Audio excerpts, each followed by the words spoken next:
ਵਾਹਿਗੁਰੂ ਜੀ ਕਾ ਖਾਲਸਾ ਵਾਹਿਗੁਰੂ ਜੀ ਕੀ ਫਤਿਹ। ਧੰਨ ਧੰਨ ਗੁਰਦੇਵ ਜਿਸ ਸੰਗ ਹਰ ਜਪੇ, ਗੁਰ ਕਿਰਪਾਲ ਜਬ ਭਏ, ਤਾਂ ਅਵਗੁਣ ਸਭ ਛਪੇ। ਐਸੇ ਕਰਨ ਕਾਰਨ ਦੀਨ ਦਿਆਲ ਭਗਤ ਵਛਲ ਅਨਾਥ ਨਾਥ ਜਗਤ ਗੁਰੂ ਸ਼੍ਰੀ ਗੁਰੂ ਗ੍ਰੰਥ ਸਾਹਿਬ ਜੀ ਮਹਾਰਾਜ ਜੀ ਦੀ ਪਵਿੱਤਰ ਪਾਵਨ ਹਜ਼ੂਰੀ 'ਚ ਅੰਮ੍ਰਿਤ ਵੇਲੇ ਦੇ ਸਜੇ ਹੋਏ ਪਾਵਨ ਪਵਿੱਤਰ ਦੀਵਾਨਾਂ ਅੰਦਰ ਜੁੜ ਬੈਠੀ ਗੁਰੂ ਕੀ ਸਾਜੀ ਔਰ ਨਵਾਜੀ ਹੋਈ ਗੁਰੂ ਕਾ ਖਾਸ ਰੂਪ ਗੁਰੂ ਖਾਲਸਾ ਸਾਧ ਸੰਗਤ ਜੀਓ, ਤਨਤਾ ਦੇ ਪਾਤਰ ਹੋ। ਅੰਮ੍ਰਿਤ ਵੇਲੇ ਤੋਂ ਗੁਰੂ ਚਰਨਾਂ 'ਚ ਜੁੜ ਕੇ ਆਪਣੇ ਜੀਵਨ ਦੀਆਂ ਕੁਝ ਕੀਮਤੀ ਘੜੀਆਂ ਗੁਰੂ ਕੇ ਲੇਖੇ ਲਾ ਕੇ ਸਫਲਾ ਔਰ ਸਕਾਰਥਾ ਕਰ ਰਹੇ ਹੋ। ਸ੍ਰੀ ਆਸਾ ਜੀ ਦੀ ਵਾਰ ਦੇ ਸ਼ਬਦ ਕੀਰਤਨ ਰਾਗੀ ਸਿੰਘਾਂ ਦੀ ਰਸਨਾ ਤੋਂ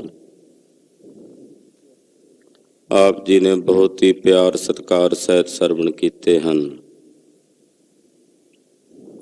ਸ੍ਰੀ ਮੁਖ ਵਾਕ ਮਹਾਵਾਕ ਜੋ ਸਤਿਗੁਰਾਂ ਨੇ ਅੰਮ੍ਰਿਤ ਵੇਲੇ ਬਖਸ਼ਿਸ਼ ਕੀਤੇ ਹਨ,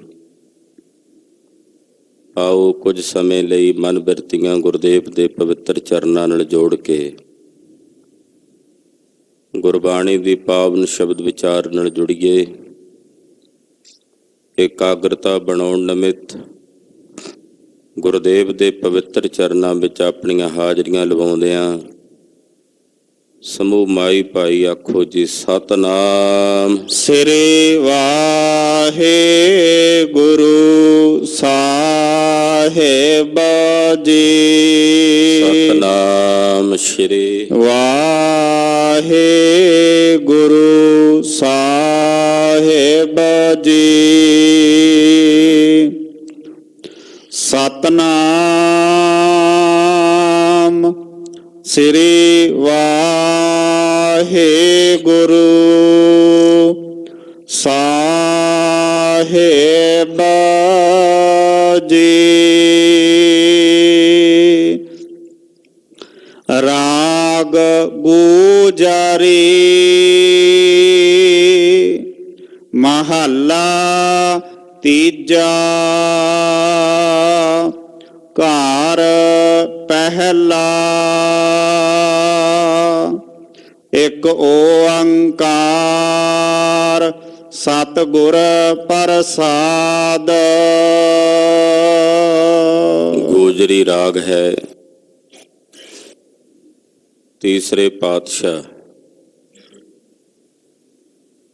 ਨਿਮਾਣਿਆਂ ਦੇ ਮਾਣ, ਨਿਤਾਣਿਆਂ ਦੇ ਤਾਣ, ਨਿਓਟਿਆਂ ਦੀ ਓਟ, ਨਿਆਸਰਿਆਂ ਦੇ ਆਸਰੇ, ਨਿਗੱਤਿਆਂ ਦੀ ਗੱਤ, ਨਿਪੱਤਿਆਂ ਦੀ ਪੱਤ, ਨਿਤਰਿਆਂ ਦੀ ਧਿਰ, ਨਚੀਜਿਆਂ ਦੇ ਚੀਜ਼, ਨਪੀਰਾਂ ਦੇ ਪੀਰ।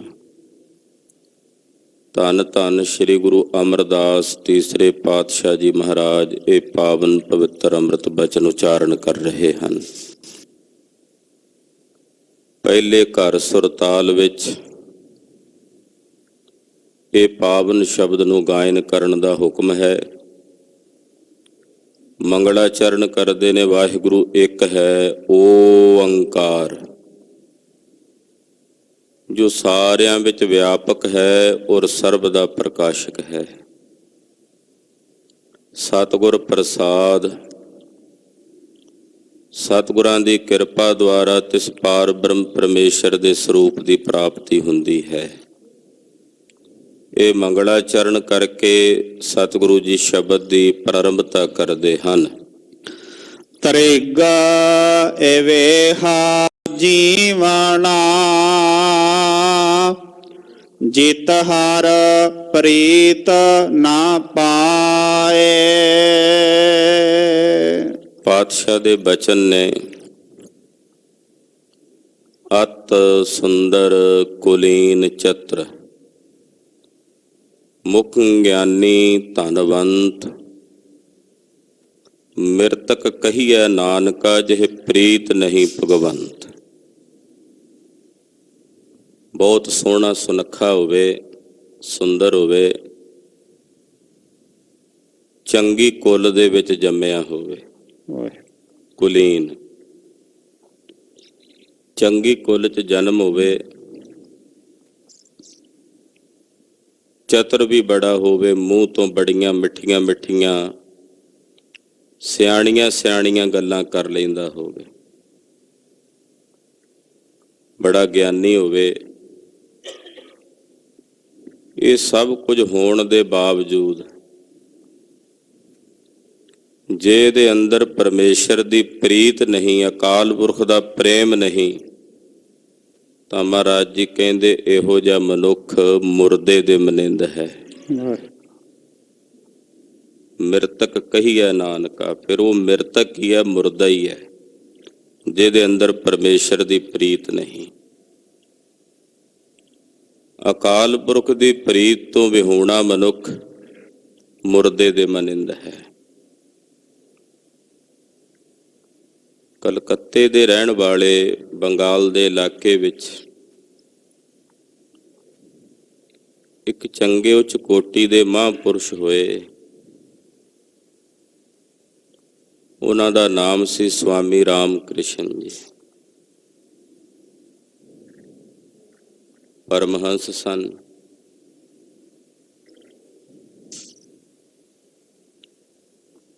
ਸਾਧਨਾ ਕਰਦੇ। ਕੋਈ ਸੱਜਣ ਉਹਨਾਂ ਦੇ ਕੋਲ ਆਇਆ, ਕਹਿਣ ਲੱਗਾ, ਸਵਾਮੀ ਜੀ, ਮੈਂ ਪ੍ਰਭੂ ਦਰਸ਼ਨ ਕਰਨਾ ਚਾਹੁੰਦਾ। ਮੇਰੇ ਅੰਦਰ ਜਗਿਆਸਾ ਹੈ ਪ੍ਰਭੂ ਦਰਸ਼ਨਾਂ ਦੀ। ਉਹ ਸੰਤ ਬੜੇ ਖੁਸ਼ ਹੋਏ, ਆਖਿਆ ਤੇਰੇ ਵਰਗੇ ਸੱਜਣ ਬੜੇ ਵਿਰਲੇ ਆਉਂਦੇ ਐ, ਜਿਨ੍ਹਾਂ ਅੰਦਰ ਇਹ ਜਗਿਆਸਾ ਹੁੰਦੀ ਹੈ ਕਿ ਅਸੀਂ ਪ੍ਰਭੂ ਦੇ ਦਰਸ਼ਨ ਕਰਨੇ ਨੇ। ਵਰਨਾ ਦੁਨੀਆ ਉਹ ਆਉਂਦੀ ਹੈ ਜਿਹੜੇ ਕੁਝ ਕਹਿੰਦੇ ਨੇ ਮੇਰੇ ਗੋਡੇ ਪੀੜ ਨੇ, ਉਹ ਠੀਕ ਹੋ ਜਾਣ, ਕੁਝ ਕਹਿੰਦਾ ਸਾਡੇ ਘਰ 'ਚ ਕਲੇਸ਼ ਹੈ, ਉਹ ਦੂਰ ਹੋ ਜਾਏ, ਕੋਈ ਕਹਿੰਦਾ ਸਾਡਾ ਕੇਸ ਹੈ ਜੀ ਕੋਰਟ ਕਚਹਿਰੀ 'ਚ, ਅਸੀਂ ਉਹ ਜਿੱਤ ਜਾਈਏ।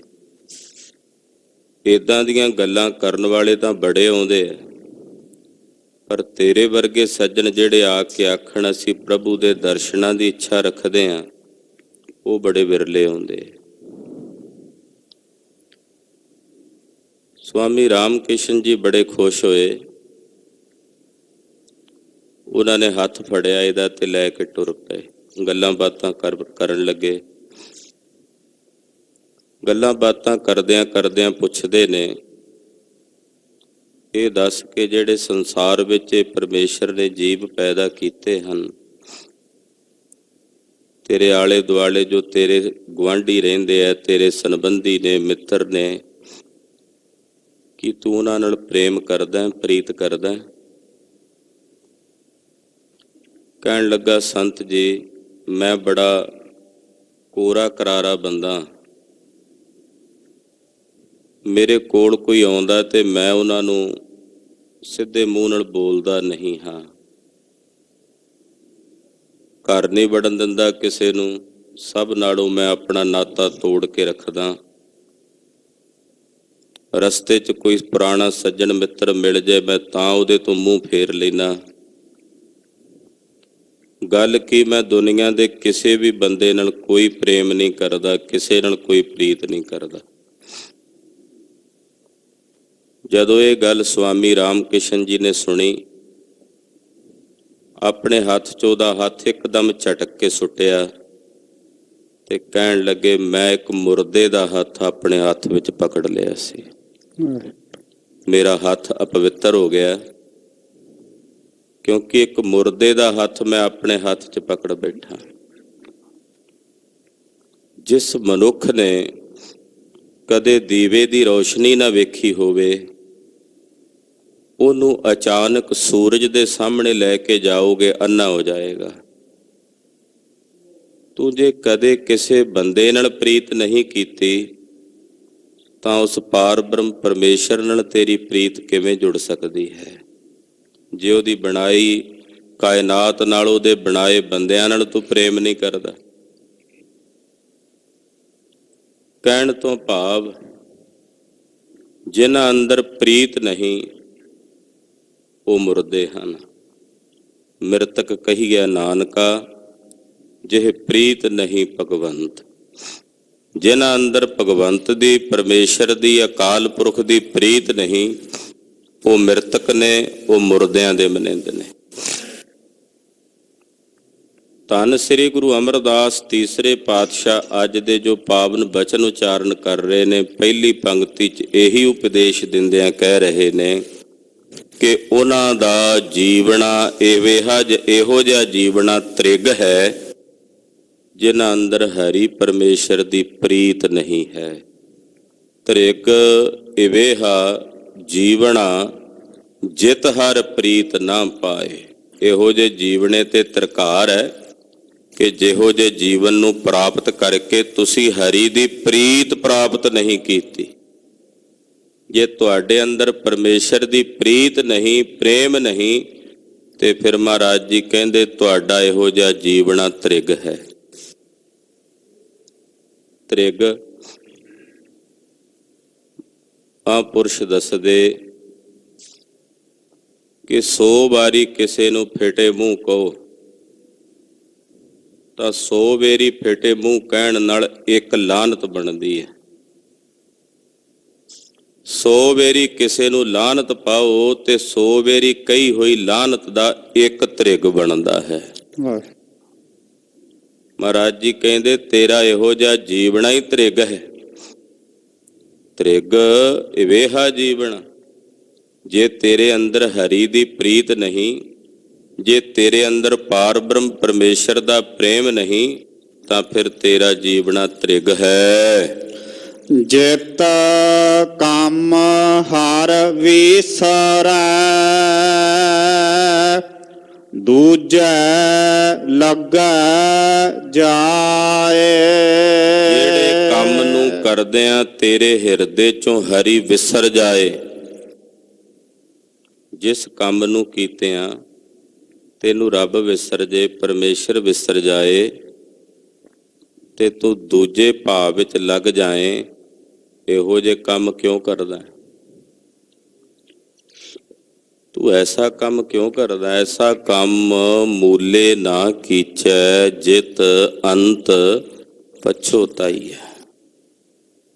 ਮਹਾਰਾਜ ਜੀ ਕਹਿੰਦੇ ਜਿਹੜਾ ਤੈਨੂੰ ਬਾਅਦ ਚ ਪਛਤਾਣਾ ਪਵੇ, ਇਹੋ ਜਿਹਾ ਕੰਮ ਕਰ ਹੀ ਨਾ, ਮੂਲੋਂ ਹੀ ਨਾ ਕਰ, ਕਦੇ ਵੀ ਨਾ ਕਰ। ਪਾਤਸ਼ਾਹ ਕਹਿੰਦੇ ਜਿਨ੍ਹਾਂ ਕੰਮਾਂ ਕਰਕੇ ਤੈਨੂੰ ਰੱਬ ਵਿਸਰਦਾ, ਹਰੀ ਵਿਸਰਦਾ ਹੈ, ਤੇ ਹਰੀ ਨੂੰ ਵਿਸਾਰ ਕੇ ਤੂੰ ਦੂਜੇ ਭਾਵ ਵਿੱਚ ਦੁਬਦਾ ਵਿੱਚ ਲੱਗਦਾ ਹੈ, ਐਸਾ ਕੰਮ ਤਿਆਗ ਦੇ, ਐਸਾ ਕੰਮ ਨਾ ਕਰ। ਇੱਕ ਦਿਨ ਭਗਤ ਨਾਮਦੇਵ ਜੀ ਵੀ ਸੂਈ ਧਾਗਾ ਛੱਡ ਕੇ, ਕੱਪੜੇ ਸੀਵਣੇ ਛੱਡ ਕੇ ਚੁੱਪ ਕਰਕੇ ਬਹਿ ਗਏ। ਮਾਤਾ ਆ ਕੇ ਕਹਿਣ ਲੱਗੀ, ਬੇਟਾ ਇਹ ਕੱਪੜੇ ਨਹੀਂ ਸੀਵਦਾ, ਇਹ ਅੱਗੇ ਰੱਖ ਕੇ ਬੈਠਾ ਹੈ। ਤਾਂ ਭਗਤ ਜੀ ਕਹਿੰਦੇ, ਮਾਤਾ ਜਦੋਂ ਮੂੰਹ ਨਾਲ ਧਾਗਾ ਖਿੱਚ ਕੇ ਪਾਉਣਾ ਤੇ ਉਹਨਾਂ ਸਮਾਂ ਜਿਹੜਾ ਸਵਾਸ ਮੇਰਾ ਹੈ ਉਹ ਇਸ ਧਾਗੇ ਦੇ ਵਿੱਚ ਜਦੋਂ ਲੱਗਦਾ ਤੇ ਰੱਬ ਵਿਸਰਦਾ, ਤੇ ਮੇਰਾ ਮਨ ਨਹੀਂ ਕਰਦਾ ਕਿ ਮੈਂ ਇੱਕ ਵੀ ਸਾਹ ਆਪਣੇ ਰੱਬ ਨੂੰ ਵਿਸਾਰ ਕੇ ਬਤੀਤ ਕਰਾਂ। ਇੱਕ ਐਸੀ ਅਵਸਥਾ ਵੀ ਹੈ। ਕਹਿੰਦੇ ਜਿਸ ਕੰਮ ਦੇ ਕੀਤਿਆਂ ਰੱਬ ਵਿਸਰਦਾ, ਪਰਮੇਸ਼ਰ ਵਿਸਰਦਾ, ਉਹ ਕੋਈ ਵੀ ਕੰਮ ਹੈ। ਸਵੇਰ ਤੋਂ ਲੈ ਕੇ ਸ਼ਾਮ ਤੱਕ ਅਸੀਂ ਜਿਤਨੇ ਵੀ ਕਾਰਿਆ ਕਰਦੇ ਹਾਂ, ਕੰਮ ਕਰਦੇ ਹਾਂ,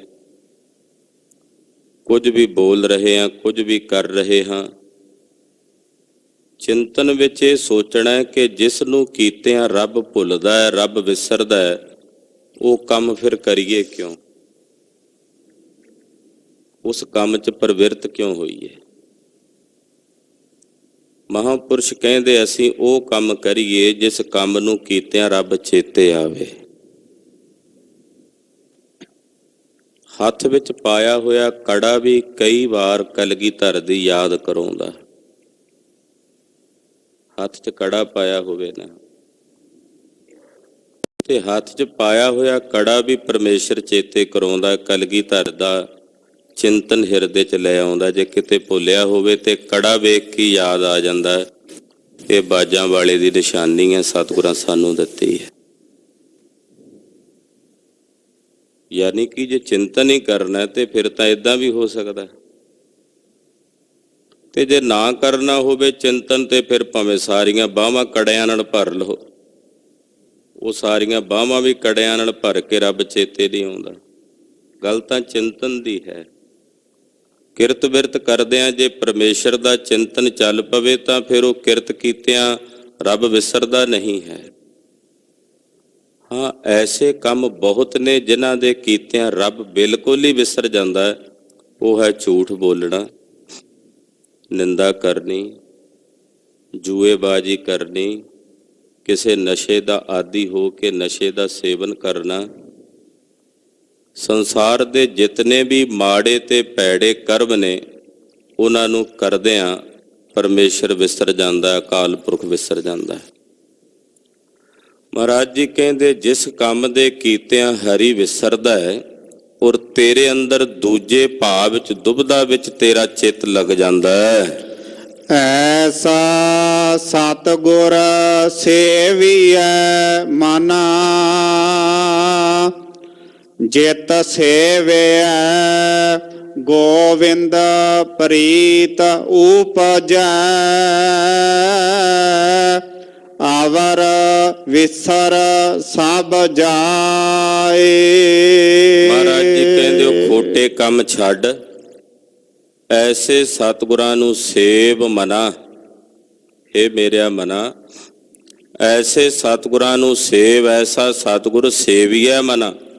ਹੇ ਮੇਰਿਆ ਮਨਾ, ਐਸੇ ਸਤਿਗੁਰਾਂ ਨੂੰ ਸੇਵ, ਜਿਤ ਸੇਵਿਐ ਗੋਬਿੰਦ ਪ੍ਰੀਤਿ ਉਪਜੈ।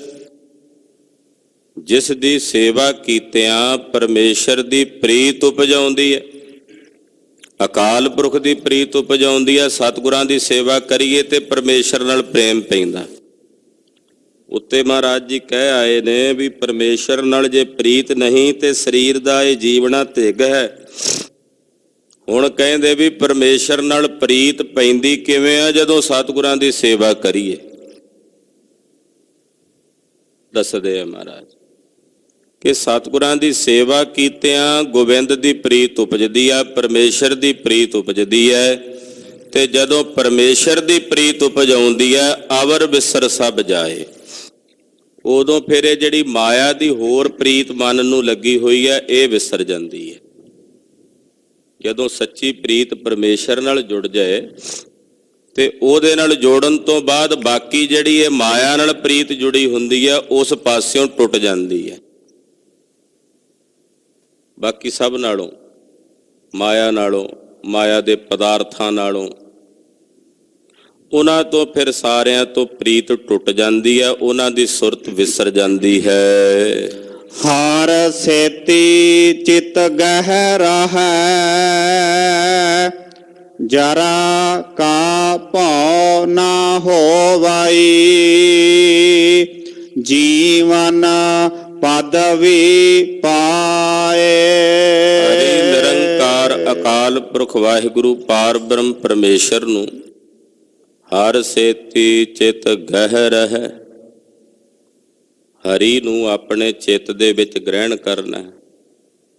ਜਿਹੜੇ ਹਰੀ ਵਾਹਿਗੁਰੂ ਪਰਮੇਸ਼ਰ ਨੂੰ ਆਪਣੇ ਚਿੱਤ ਵਿੱਚ ਯਾਦ ਰੱਖਦੇ ਨੇ, ਉਹਨਾਂ ਨੂੰ ਬੁਢੇਪੇ ਦਾ ਡਰ ਨਹੀਂ ਰਹਿੰਦਾ। ਜਰਾ ਕਾ ਭਉ ਨਾ ਹੋਵਈ, ਉਹਨਾਂ ਨੂੰ ਬੁਢੇਪੇ ਦਾ ਡਰ ਨਹੀਂ ਰਹਿ ਜਾਂਦਾ। ਜਰਾ ਨਾਮ ਹੁੰਦਾ ਬੁਢੇਪੇ ਦਾ।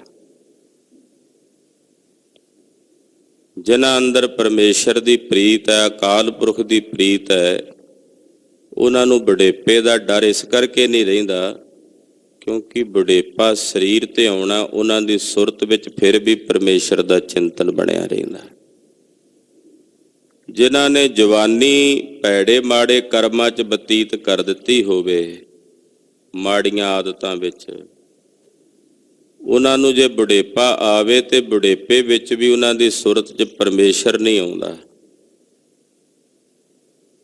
ਜੋ ਭਰ ਜਵਾਨੀ ਦੀ ਜ਼ਿੰਦਗੀ 'ਚ ਕੀਤਾ ਹੁੰਦਾ ਉਹੀ ਬੁਢੇਪੇ ਦੇ ਵਿੱਚ ਉਹਨਾਂ ਦੇ ਚਿੰਤਨ 'ਚ ਚੱਲਦਾ ਰਹਿੰਦਾ। ਜਿਨ੍ਹਾਂ ਅੰਦਰ ਪਰਮੇਸ਼ਰ ਦੀ ਪ੍ਰੀਤ ਹੈ, ਜਿਨ੍ਹਾਂ ਨੇ ਅਕਾਲ ਪੁਰਖ ਦਾ ਸਿਮਰਨ ਆਪਣੇ ਹਿਰਦੇ 'ਚ ਧਾਰਨ ਕੀਤਾ, ਮਹਾਰਾਜ ਜੀ ਕਹਿੰਦੇ ਉਹਨਾਂ ਨੂੰ ਬੁਢੇਪੇ ਦਾ ਭਉ ਹੀ ਨਹੀਂ। ਉਹ ਤਾਂ 72 ਸਾਲ, ਇਹ ਗੁਰੂ ਅਮਰਦਾਸ ਸਾਹਿਬ ਦੇ ਆਪਣੇ ਪ੍ਰੈਕਟੀਕਲ ਬਚਨ ਨੇ। 72 ਸਾਲ ਦੀ ਉਮਰ ਵਿੱਚ ਵੀ ਆ ਕੇ 12 ਸਾਲ ਲਗਾਤਾਰ ਨਿਰੰਤਰ ਗੁਰੂ ਅੰਗਦ ਦੇਵ ਸਾਹਿਬ ਜੀ ਦੇ ਘਰ ਦੀ ਸੇਵਾ ਕਰਦੇ ਨੇ। ਆ ਕੇ 72 ਸਾਲ ਦੀ ਉਮਰ 'ਚ ਆਏ, 84 ਸਾਲ ਦੀ ਉਮਰ ਵਿੱਚ ਗੁਰਤਾ ਗੱਦੀ ਤੇ ਬੈਠੇ। ਜਿਨ੍ਹਾਂ ਅੰਦਰ ਪਰਮੇਸ਼ਰ ਨੂੰ ਜਿਨ੍ਹਾਂ ਨੇ ਵਸਾ ਲਿਆ, ਉਹਨਾਂ ਨੂੰ ਬੁਢੇਪੇ ਦਾ ਡਰ ਨਹੀਂ ਵਿਆਪਦਾ। 87 ਸਾਲ ਦੀ ਉੱਪਰ ਉਮਰ ਹੋ ਗਈ। ਸ਼ਹੀਦ ਬਾਬਾ ਦੀਪ ਸਿੰਘ ਜੀ 17 ਸ਼ੇਰ ਦਾ ਖੰਡਾ ਪਕੜ ਕੇ ਜੰਗ ਦੇ ਮੈਦਾਨ 'ਚ ਜੂਝਦੇ ਆ। ਆਉਣ ਵਾਲੇ ਦਿਨਾਂ 'ਚ 27 ਜਨਵਰੀ ਨੂੰ ਸ਼ਹੀਦ ਬਾਬਾ ਦੀਪ ਸਿੰਘ ਜੀ ਦਾ ਪਵਿੱਤਰ ਜਨਮ ਦਿਹਾੜਾ ਆ ਰਿਹਾ ਹੈ।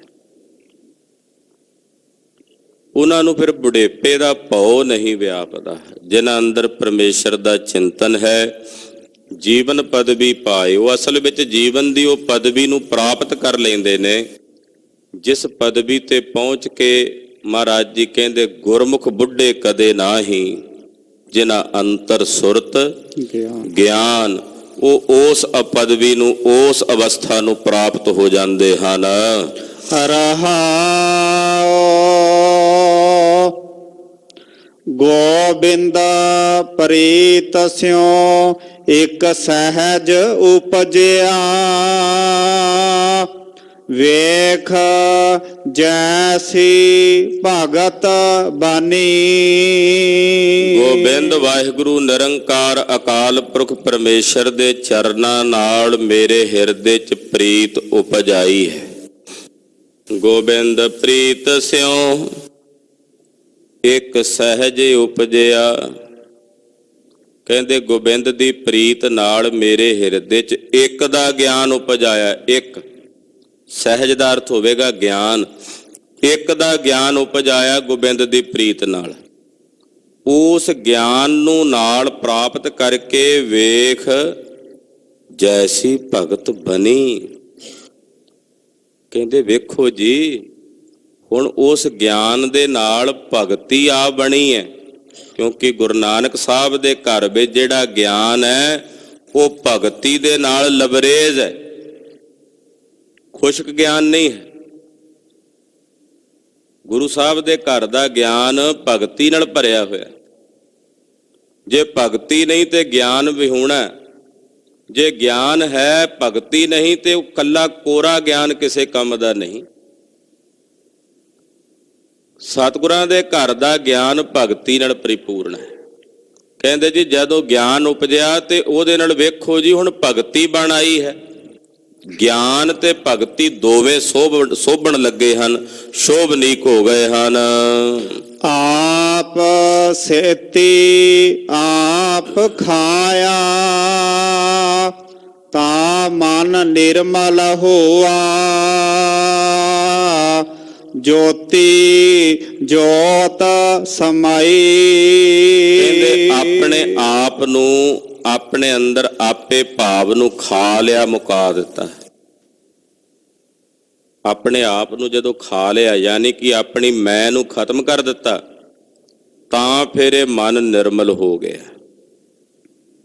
ਇਹ ਮਨ ਸ਼ੁੱਧ ਹੋ ਗਿਆ, ਨਿਰਮਲ ਹੋ ਗਿਆ, ਪਵਿੱਤਰ ਹੋ ਗਿਆ। ਜਦੋਂ ਆਪਣਾ ਆਪਾ ਨਿਵਾਰ ਦਿੱਤਾ, ਆਪਣਾ ਆਪਾ ਮਾਰ ਦਿੱਤਾ, ਜਿਹਨੂੰ ਕਹਿੰਦੇ ਨੇ ਮੈਂ ਨੂੰ ਮਾਰ ਦੇਣਾ, ਆਪਣੇ ਆਪੇ ਭਾਵ ਨੂੰ ਤਿਆਗ ਦੇਣਾ।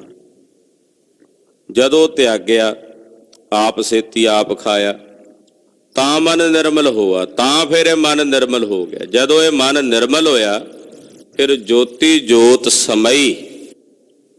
ਫਿਰ ਇਹਦੀ ਜਿਹੜੀ ਆਤਮਾ ਸੀ ਜੋਤ, ਉਸ ਜੋਤੀ ਸਰੂਪ ਵਾਹਿਗੁਰੂ ਪਰਮੇਸ਼ਰ 'ਚ ਸਮਾ ਕੇ ਅਭੇਦ ਹੋ ਗਈ, ਇੱਕਮਿਕ ਹੋ ਗਈ। ਪਰਮੇਸ਼ਰ 'ਚ ਹੀ ਇਹ ਮਿਲ ਕੇ ਪ੍ਰਮਾਤਮਾ ਦਾ ਹੀ ਸਰੂਪ ਹੋ ਗਿਆ, ਅਕਾਲ ਪੁਰਖ ਦੇ ਵਿੱਚ ਹੀ ਅਭੇਦ ਹੋ ਗਿਆ। ਬਿਨ ਭਾਗਾ ਐਸਾ ਸਤਿਗੁਰ ਨਾ ਪਾਈਐ,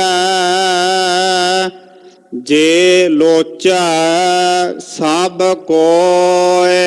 ਸਾਰੀ ਦੁਨੀਆ ਭਾਲਦੀ ਫਿਰੇ, ਲੋਚਦੀ ਫਿਰੇ, ਲੱਭਦੀ ਫਿਰੇ, ਪਰ ਭਾਗਾਂ ਤੋਂ ਬਿਨਾਂ ਇਹੋ ਜਿਹਾ ਗੁਰੂ ਨਹੀਂ ਜੇ ਮਿਲਦਾ, ਜਿਸ ਨੂੰ ਮਿਲ ਕੇ ਪਰਮੇਸ਼ਰ ਦੀ ਪ੍ਰੀਤ ਉਪਜਦੀ ਹੈ, ਹਿਰਦੇ 'ਚ ਗਿਆਨ ਉਪਜਦਾ ਹੈ। ਭਾਗਾਂ ਤੋਂ ਬਿਨਾਂ ਇਹੋ ਜਿਹਾ ਗੁਰੂ ਨਹੀਂ ਜੇ ਮਿਲਦਾ। ਬਿਨ ਭਾਗਾਂ ਐਸਾ ਸਤਿਗੁਰ ਨਾ ਪਾਈਐ, ਭਾਗਾਂ ਤੋਂ ਬਿਨਾਂ ਐਸਾ ਸਤਿਗੁਰੂ ਜੀ ਨਹੀਂ ਪ੍ਰਾਪਤ ਹੁੰਦੇ, ਐਸੇ ਗੁਰਦੇਵ ਨਹੀਂ ਮਿਲਦੇ। ਚਾਹੇ ਸਾਰੀ ਦੁਨੀਆ ਲੋਚਦੀ ਫਿਰੇ, ਸਾਰੀ ਦੁਨੀਆ ਭਾਲਦੀ ਫਿਰੇ। ਊੜੈ ਕੀ ਪਾਲ ਵਿੱਚੋਂ ਨਿਕਲੈ, ਤਾਂ ਸਦਾ ਸੁਖ ਹੋਏ। ਮਹਾਰਾਜ ਜੀ ਕਹਿੰਦੇ ਝੂਠ ਦੀ ਪਾਲ, ਝੂਠ ਦੀ ਕੰਧ, ਪਾਲ ਕਹਿੰਦੇ ਆ ਕੰਧ ਨੂੰ, ਕਹਿੰਦੇ ਜੇ ਝੂਠ ਦੀ ਕੰਧ ਟੁੱਟ ਜੇ ਅੰਦਰੋਂ, ਤੇ ਝੂਠ ਦੀ ਕੰਧ ਜੇ ਹਿਰਦੇ ਚੋਂ ਨਿਕਲ ਜਾਏ ਤਾਂ ਸदैवी ਸੁੱਖ ਪ੍ਰਾਪਤ ਹੁੰਦਾ ਹੈ। ਸਦਾ ਸੁੱਖ ਹੋਏ ਤਾਂ ਸਦਾ ਦਾ ਸੁੱਖ, ਜਿਹਨੂੰ ਸदैवी ਸੁੱਖ ਕਹਿੰਦੇ ਆ, ਉਹ ਤਾਂ ਪ੍ਰਾਪਤ ਹੁੰਦਾ ਹੈ ਜੇ ਹਿਰਦੇ ਚੋਂ ਕੂੜ ਤੇ ਝੂਠ ਦੀ ਪਾਲ ਨਿਕਲ ਜਾਏ। ਨਾਨਕ ਐਸੇ ਸਤਿਗੁਰ ਕੀ ਕਿਆ ਉਹ ਸੇਵਕ ਸੇਵਾ ਕਰੇ, ਗੁਰ ਆਗੈ ਜਿਉ ਧਾਰੇ। ਧੰਨ ਗੁਰੂ ਅਮਰਦਾਸ ਸਾਹਿਬ ਜੀ ਕਹਿੰਦੇ ਵੀ ਜਿਹੜਾ ਐਸਾ ਸਤਿਗੁਰੂ ਹੈ ਜਿਹਦੀ ਕਿਰਪਾ ਦੇ ਨਾਲ ਹਿਰਦੇ ਚੋਂ ਕੂੜ ਦੀ ਕੰਧ ਟੁੱਟ ਜਾਂਦੀ ਹੈ ਔਰ ਸदैवी ਸੁੱਖ ਪ੍ਰਾਪਤ ਹੋ ਜਾਂਦਾ ਹੈ, ਕਹਿੰਦੇ ਐਸੇ ਸਤਿਗੁਰਾਂ ਦੀ ਸੇਵਕ ਕੀ ਸੇਵਾ ਕਰੇ ਭਲਾ? ਉਹਦੀ ਕੀ ਸੇਵਾ ਕਰ ਸਕਦਾ ਜਿਹਨੇ ਇੰਨਾ ਕੁਝ ਦੇ ਦਿੱਤਾ, ਜਿਹਨੇ ਏਡੀ ਵੱਡੀ ਅਮੋਲਕ ਦਾਤ ਦੇ ਦਿੱਤੀ? ਕਹਿੰਦੇ ਸੇਵਕ ਬਣ ਕੇ ਕੋਈ ਉਹਦੀ ਕੀ ਸੇਵਾ ਕਰੇਗਾ ਬਈ ਐਸੇ ਸਤਿਗੁਰਾਂ ਦੀ? ਕਹਿੰਦੇ ਐਸੇ ਸਤਿਗੁਰਾਂ ਦੇ ਅੱਗੇ ਤਾਂ ਆਪਣਾ ਜੀੜਾ ਭੇਟ ਕਰ ਦੇਵੇ, ਆਪਣਾ ਮਨ ਅਰਪਣ ਕਰ ਦੇਵੇ। ਐਸੇ ਸਤਿਗੁਰਾਂ ਦੀ ਕੀ ਸੇਵਾ ਕਰਾਂਗੇ ਜਿਹਨੇ ਇੰਨਾ ਕੁਝ ਦੇ ਦਿੱਤਾ, ਇੰਨਾ ਕੁਝ ਬਖਸ਼ ਦਿੱਤਾ? ਅਸੀਂ ਆਖੀਏ ਵੀ ਸੇਵਾ ਦੇ ਬਦਲੇ ਲੈ ਲਵਾਂਗੇ, ਜੇ ਅਸੀਂ ਸੇਵਾ ਕੀਤੀ ਹੈ ਨਹੀਂ ਤਾਂ ਸਾਨੂੰ ਆਹ ਕੁਝ ਮਿਲਿਆ, ਇਹ ਸਾਡੀ ਸੇਵਾ ਦਾ ਫਲ ਸੀ। ਮਹਾਰਾਜ ਜੀ ਕਹਿੰਦੇ ਹੋ ਕੀ ਸੇਵਾ ਕਰੋਗੇ ਐਸੇ ਸਤਿਗੁਰਾਂ ਦੀ ਤੁਸੀਂ ਜਿਹਨੇ ਇੰਨਾ ਕੁਝ ਦਿੱਤਾ, ਜਿਹਨੇ ਤੁਹਾਨੂੰ ਸदैवी ਸੁੱਖ ਦੇ ਦਿੱਤਾ, ਜਿਹਨੇ ਤੁਹਾਡੇ ਅੰਦਰੋਂ ਕੂੜ ਦੀ ਕੰਧ ਤੋੜ ਦਿੱਤੀ ਹੈ, ਜਿਹਨੇ ਤੁਹਾਡੇ ਹਿਰਦੇ ਵਿੱਚ ਪਰਮੇਸ਼ਰ ਦਾ ਪ੍ਰੇਮ ਬਣਾ ਦਿੱਤਾ ਹੈ, ਐਸੇ ਸਤਿਗੁਰਾਂ ਦੀ ਕੀ ਸੇਵਾ ਕਰੋਗੇ ਤੁਸੀਂ? ਨਾਨਕ ਐਸੇ ਸਤਿਗੁਰ ਕੀ ਕਿਆ ਉਹ ਸੇਵਕ ਸੇਵਾ ਕਰੇ, ਉਹ ਸੇਵਕ ਕੀ ਸੇਵਾ ਕਰੇ? ਕਹਿੰਦੇ ਐਸੇ ਸਤਿਗੁਰਾਂ ਦੇ ਅੱਗੇ ਤਾਂ ਆਪਣਾ ਹਿਰਦਾ ਹੀ ਭੇਟ ਕਰ, ਗੁਰ ਆਗੈ ਜਿਉ ਧਰੇ। ਐਸੇ ਗੁਰੂ ਦੇ ਅੱਗੇ ਤੂੰ ਆਪਣਾ ਜੀੜਾ, ਆਪਣਾ ਹਿਰਦਾ ਭੇਟ ਕਰ ਦੇ। ਸਤਿਗੁਰ ਕਾ ਭਾਣਾ ਚਿਤ ਕਰੇ, ਸਤਿਗੁਰ ਆਪੇ ਕਿਰਪਾ ਕਰੇ। ਤੂੰ ਸਤਿਗੁਰਾਂ ਦਾ ਭਾਣਾ ਜਿਹੜਾ ਉਹਦੇ ਵਿੱਚ ਆਪਣਾ ਚਿੱਤ ਜੋੜ, ਤੇ ਸਤਿਗੁਰੂ ਜੀ ਆਪ ਹੀ ਤੇਰੇ ਤੇ ਕਿਰਪਾ ਕਰਨਗੇ। ਸਤਿਗੁਰ ਕਾ ਭਾਣਾ ਚਿਤ ਕਰੇ, ਸਤਿਗੁਰ ਆਪੇ ਕਿਰਪਾ ਕਰੇ। ਸਤਿਗੁਰਾਂ ਦੇ ਭਾਣੇ ਨੂੰ ਸਤ ਕਰਕੇ ਮੰਨ, ਤੇ ਸਤਿਗੁਰੂ ਜੀ ਤੇਰੇ ਤੇ ਆਪ ਹੀ ਆਪਣੀ ਕਿਰਪਾ ਦ੍ਰਿਸ਼ਟੀ ਕਰਨਗੇ, ਆਪ ਹੀ ਤੇਰੇ ਤੇ ਮਿਹਰ ਕਰਨਗੇ, ਦਇਆ ਕਰਨਗੇ।